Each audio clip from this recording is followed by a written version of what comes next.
আগামী দুদিন 21 ও 22 তারিখে আবহাওয়া মোটামুটি দুই বঙ্গের ক্ষেত্রে শুকনো থাকবে। 23 ও 24 তারিখে আমাদের যে হাওয়ার যে গতি প্রকৃতি তার কিছুটা পরিবর্তন ঘটবে এবং তার সঙ্গে কিছুটা পশ্চিমী ঝঞ্ঝার প্রভাবও রয়েছে। এর ফলে আমরা দুই বঙ্গেই হালকা থেকে মাঝারি বৃষ্টি পাবো কয়েকটি জেলাতে। 23-24 তারিখে এই ঘটনা ঘটার পরে 25, 26 ও 27 তারিখ মোটামুটি আবার শুকনোই থাকে।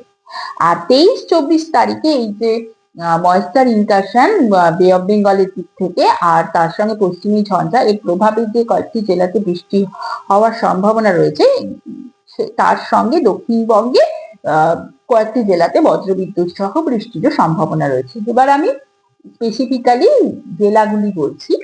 23 তারিখে বিক্ষিপ্তভাবে বা দুই এক জায়গায় বৃষ্টির সম্ভাবনা দক্ষিণবঙ্গের ক্ষেত্রে দার্জিলিং, কালিম্পং ও জলপাইগুড়ি জেলাতে, এবং 24 তারিখও তাই। আর দক্ষিণবঙ্গের ক্ষেত্রে বিক্ষিপ্তভাবে বৃষ্টির সম্ভাবনা east West Midnapore, Jhargram, south 24 Pargana, Bankura জেলায় 23 তারিখ। আর 24 তারিখ east West Midnapore, Jhargram, south 24 Pargana, north 24 Pargana, Kolkata, Howrah, Hooghly, বাকি জেলাগুলি মোটামুটি শুকনোই থাকে। আর তার সঙ্গে বজ্রবিদ্যুৎ সহ বৃষ্টির সম্ভাবনা 23 তারিখে দক্ষিণবঙ্গে ঝাড়গ্রাম, ইস্ট ওয়েস্ট মিদনাপুর, এবং 24 তারিখে south 24 Pargana, east West Midnapore. এই মোটামুটি ওয়েদার। এর সঙ্গে তাপমাত্রা উত্তরবঙ্গের ক্ষেত্রে মোটামুটি একই রকম থাকবে।